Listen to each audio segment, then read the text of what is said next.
بسم اللہ الرحمن الرحیم الحمد للہ رب العالمین والصلاة والسلام علی سید الانبیاء والمرسلین۔ آج الحمدللہ رمضان المبارک کا آخری عشرہ شروع ہو چکا ہے۔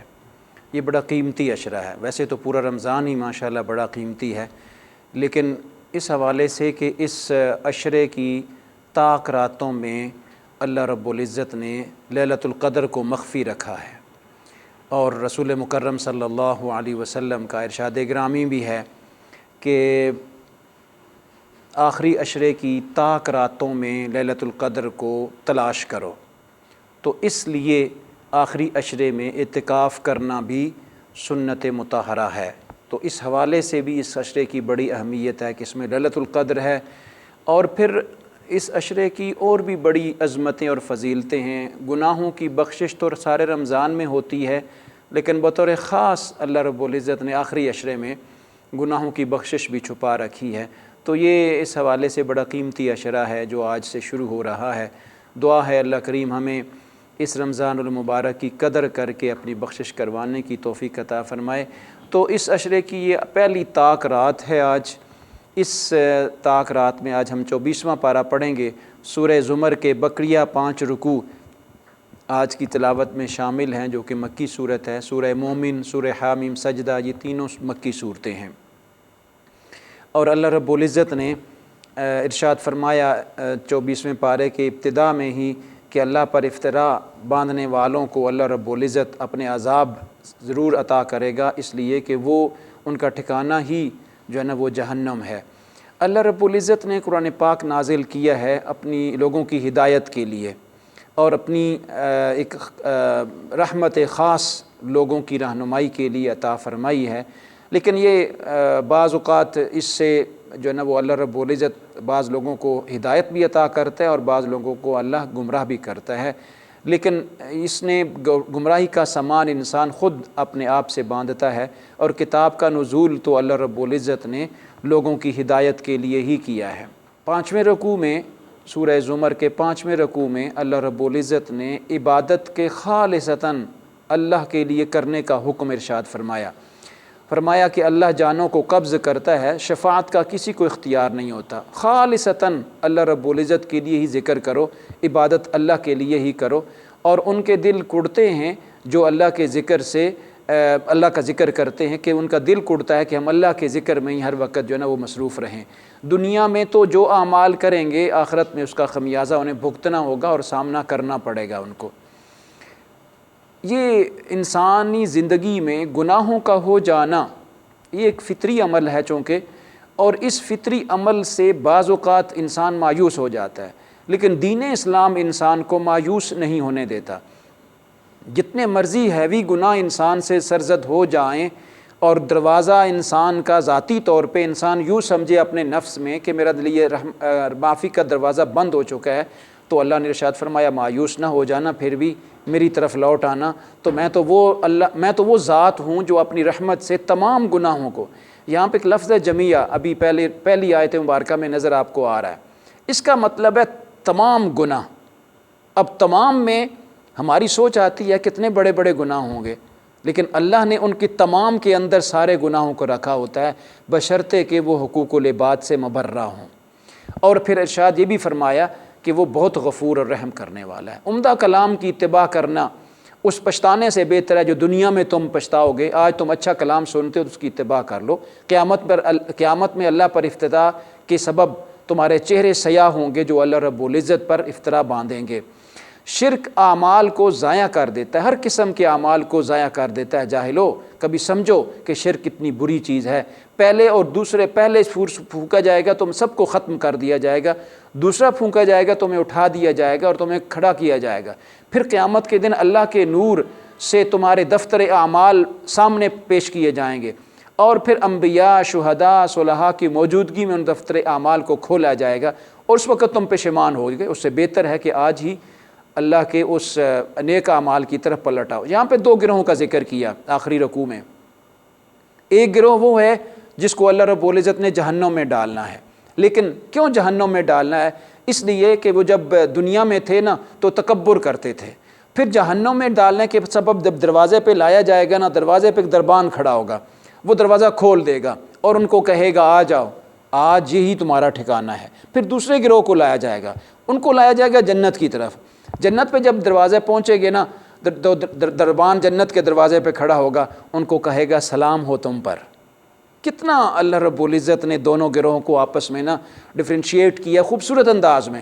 ایک کو یعنی کہ وہ تکبر کرنے کے سبب جہنم میں پھینکا جائے گا اور ان کے اوپر جو ہے نا وہ ذلت رسوائی ہوگی، اور دوسرے کو لایا جائے گا تو ان کو ویلکم کیا جائے گا، خوش آمدید کیا جائے گا، سلامتی پیش کی جائے گی، جو اللہ رب العزت کی عبادت کرتے رہے۔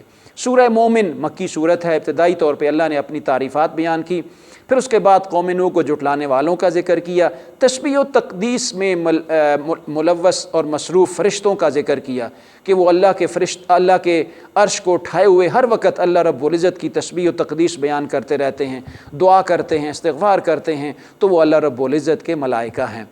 دوسرے رکوع میں ارشاد فرمایا کفار کو قیامت کے دن بلایا جائے گا، وہ اپنی کیفیت سے بڑے بیزار ہوں گے۔ اس کے بعد چونکہ دروازہ بند ہو چکا ہوگا نا بخشش کا، تو اپنی کیفیت سے بیزار ہوں گے۔ تو دنیا میں جو جھٹلایا تھا نا اللہ کو، ان سے مکالمہ کیا جائے گا، اور اللہ کے مخلص بندوں کے ساتھ ان کا مکالمہ ہوگا۔ تو یہ اپنے طور پہ پوچھیں گے کیسا تم نے پایا اللہ کو؟ تو انہوں نے کہا جو اللہ نے دنیا میں وعدہ کیا تھا نا وہ ہم نے سچا پایا۔ تو وہ جو اللہ کو جھٹلانے والے لوگ ہوں گے نا، وہ کہیں گے ہائے کاش ہم نے دنیا میں تمہاری بات مان لی ہوتی اور اللہ کی ذات کو تسلیم کر لیا ہوتا۔ تو قیامت کے دن سے ڈرایا جائے گا ان کو، اور اللہ رب العزت ان کو ڈرائیے تو کہ قیامت کا دن بہت سخت ترین دن ہوگا۔ تیسرے رکوع میں زمین میں ارشاد فرمایا پھیلو اور پھرو زمین میں، اور دیکھو کہ کیسا انجام کیا اللہ رب العزت نے پہلی قوموں کا۔ ویسے قرآن کو سمجھنے کے دو طریقے ہیں۔ ایک طریقہ تو یہ ہے کہ نا کہ سیدھی بات ہے کہ جو چوری کرے گا ہاتھ کاٹ دیے جائیں گے، جو قتل کرے گا اس کو قتل کر دیا جائے گا۔ ایک اور بھی طریقہ ہے کہ اگر انسان پہلی قوموں کے قصے پڑھے نا کہ ان کے اوپر تباہی ہوئی ہے، تو اس سے بھی انسان کو موٹیویشن ملتی ہے کہ وہ تو عذاب میں مبتلا ہوئے، تو ہم ہی اللہ تعالیٰ کی ذات کو مان لیں اور اللہ رب العزت کی سیدھے راستے کی طرف آ جائیں۔ تو موسیٰ کو ہم نے روشن نشانیاں عطا کر کے بھیجا تھا، پھر وہ جب فرعون کی طرف گیا تو فرعون نے موسیٰ علیہ السلام کو قتل کرنے کا ارادہ کیا، ہم نے اس کو بچایا۔ اس سارے قصے کا مختلف مقامات پر اللہ نے ذکر فرمایا۔ سورہ مومن کے چوتھے رکوع میں اللہ رب العزت نے ایک شخص کا ذکر کیا جو آل فرعون جیسا، اور آل فرعون سے تھا لیکن موسیٰ کا دفاع کرتا تھا۔ ایک دفعہ بھرے مجمع میں کہنے لگا کہ اے فرعون، اے آل فرعون، کیا تم اس وجہ سے ایک شخص کو قتل کرنا چاہتے ہو جو یہ کہتا ہے ربی اللہ، میرا رب اللہ ہے؟ کچھ خدا کا خوف کرو، تم سے کچھ مانگتا نہیں ہے، پھر بھی تم اس کو قتل کرنے کے در پہ ہو۔ آج حکومت تو تمہاری رہے گی، مگر کل قیامت کے دن تمہیں کون اللہ کریم کی ذات طیبہ سے بچا دے گا؟ اور اللہ ہر متکبر کے دل پہ مہر لگائے گا اس وقت، اور اس وقت تمہارے اعضاء بولیں گے۔ ان سارے رکوع میں اس کا ذکر کیا۔ سورہ مومن کے 5ویں رکوع میں اللہ رب العزت نے ارشاد فرمایا صاحب ایمان نے ان کی راہ ہدایت کی بہت کوشش کی کافروں کے، اور کافر و مومن کو ڈائلاگ کو بھی کر کے پیش کیا گیا، اور ارشاد فرمایا میں اپنے حضور صلی اللہ علیہ وسلم نے میں اپنے امور کو اللہ کو سونپتا ہوں اور اللہ ہی میرا کارساز ہے۔ اور پھر قیامت قائم ہوگی تو آل فرعون سے اس وقت پوچھا جائے گا کہ دنیا میں تم کیا کرتے رہے۔ چھٹے رکوع میں ارشاد فرمایا مدد کرتے ہیں اپنے رسولوں کی بھی، اپنے ماننے والوں کو بھی، ایمان لانے والوں کی مدد کرتے ہیں۔ کیوں؟ اس لیے کہ وہ اللہ کے دین کا پرچار کرتے ہیں۔ ظالموں کو قیامت کے دن کوئی عذر قبول نہیں کیا جائے گا اور کسی طرح بھی ان کی بخشش نہیں کی جائے گی۔ مومن اور بدکار کیا برابر ہو سکتے ہیں؟ ایسا ہرگز نہیں ہو سکتا۔ قیامت کے دن فیصلہ ہو جائے گا ان دونوں کے درمیان۔ 7ویں رکوع میں ارشاد فرمایا اللہ نے کتنی خوبصورت کاریگری سے رات کو پیدا کیا تمہاری تسکین کے لیے، دن کو پیدا کیا تمہاری روشنی کے لیے، تمہارے امور معاشیت کے لیے پیدا کیا، اور تم پھیل جاتے ہو زمین میں، اور زمین تمہیں قرار دیتی ہے، آسمان تمہیں چھت بنا کے تمہارے اوپر رہتا ہے، اور پھر اسی طرح اللہ رب العزت نے تمہاری صورت گری بھی کی ہے، تمہیں رزق بھی دی ہے، تمہیں برابر بھی پیدا کیا، پھر بھی تم اللہ کریم کی ذات کا انکار کرتے ہو۔ 8ویں رکوع میں ارشاد فرمایا اللہ کی آیات کی تکذیب کرنے والے اور جھگڑنے والوں کے گلے میں اللہ رب العزت توق ڈالیں گے اور پہچان کروائیں گے لوگوں کے سامنے، ہاں یہ تھے اللہ کریم کی ذات طیبہ کو جھٹلانے والے، اور پھر ان کو گھسیٹ کر لایا جائے گا، کھولتا ہوا پانی ان کو پلایا جائے گا اور دوزخ کی آگ ان کا ٹھکانہ ہوگی۔ ارشاد فرمایا آپ صبر کیجئے، ہم اپنا وعدہ ضرور پورا کریں گے، اس وقت یہ حقیقی وعدے کو پہچان لیں گے۔ آخری رکوع میں اللہ رب العزت نے ارشاد فرمایا کبھی دنیا میں گھوم کے دیکھو، اللہ نے مویشی تمہارے لیے فائدہ کیے، تمہارے فائدے کے لیے، اور مختلف قسم کے مویشی ہیں۔ پہلی قومیں بھی قوت میں تھیں اور بہت زیادہ طاقت تھی ان کی، لیکن جب عذاب نے ان کو دیکھا تو اس وقت ایمان لانا ان کے لیے کوئی فائدہ مند نہ ہوا۔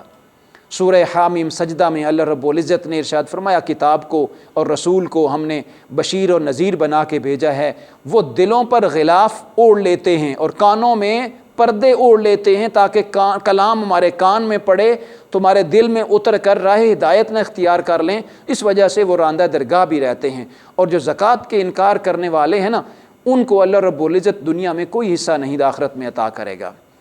دوسرے رکوع میں ارشاد فرمایا اللہ کا تم انکار کرتے ہو جس نے زمین بنائی، ذرا غور کرو، 2 دنوں میں زمین بنائی اور پھر 4 دنوں میں اس نے تمہارے لیے غذائیں اگائیں، زمین میں ہر چیز پیدا کر دی، پھر آسمان کو دھوئیں سے پیدا کیا، پھر بھی اگر وہ روگردانی کرتے ہیں تو پھر دیکھیں قوم عاد کے ساتھ کیا ہوا، قوم سمود کے ساتھ کیا ہوا، ایک ہی کڑک ان پر گری اور وہ ختم ہو گئے، اللہ نے ان کو بھسم کر دیا۔ ارشاد فرمایا اس دن جب وہ آگ تک پہنچیں گے نا تو ان کے کان آنکھ گواہی دیں گے، وہ اپنی کھالوں سے کہیں گے تم نے ہمارے خلاف کیوں گواہی دی، تو ان کے پاس کوئی جواب نہیں ہوگا، پھر وہ آگ پر ہی صبر کریں گے، اس لیے آگ ہی ان کا ٹھکانہ ہوگا۔ دنیا کے ساتھی ان کے گناہ کو مزین کرتے ہیں، اس لیے کہ گناہ دنیا کے ساتھ دنیا میں جو پڑا رہتا ہے نا، تو ان کے ارد گرد جو دنیا کے دوست ہوتے ہیں نا، وہ لوگوں کے اعمال کو مزین کر کے پیش کرتے ہیں۔ کیا کہا جاتا ہے، کوئی بات نہیں یار یہ تھوڑی سی چیز ہے، کل ٹھیک کر لیں گے، کل معافی مانگ لیں گے۔ تو یہ گناہ مزین ہوتے رہتے ہیں۔ جس وقت جس ایک مرحلہ آتا ہے کہ پورا انسان کی جسم ہی گناہوں میں لت پت ہو جاتا ہے، اس وقت گناہوں کے سامنے انسان اس کی کوئی حیثیت نہیں رکھتا۔ کافر کہتا ہے کہ اس قرآن کو مت سنا کرو، اس لیے کہ وہ تمہیں ایک اللہ کی طرف بلاتا ہے، اس نافرمانی کی بہت بری جزا ہوگی تمہیں۔ قیامت میں وہ کہیں گے اے ہمارے رب دکھا وہ جن اور انسانوں میں سے جو بڑے بڑے شیاطین ہیں وہ دکھا ہمیں، لیکن اس صورت میں ان کا کوئی فائدہ نہیں ملے گا۔ ثابت قدم رہنے والے اللہ رب العزت کے بندے ہیں اور وہ اللہ رب العزت ان کو جنت میں رکھے گا اور ابدی نعمتوں میں رکھے گا۔ اس شخص سے آخری رکوع میں ارشاد فرمایا اس شخص سے بہتر کس کا کلام ہوگا جس نے اللہ کی طرف لوگوں کو دعوت دی۔ یہ ہے وہ اہمیت جس کے طرف رسول صلی اللہ علیہ وسلم نے اشارہ فرمایا۔ نیکی اور بدی کبھی برابر نہیں ہو سکتے۔ صبر کرنا خوش نصیب کو حاصل ہوتا ہے، اور قرآن کو تو ہم نے عجمی زبان میں نازل ہی نہیں کیا، عربی زبان میں نازل کیا ہے، اور اس لیے کہ تاکہ لوگ اس سے ہدایت بھی حاصل کریں اور اس سے شفا بھی حاصل کریں۔ دعا ہے اللہ کریم ہمیں قرآن پاک پر عمل کی توفیق عطا فرمائے۔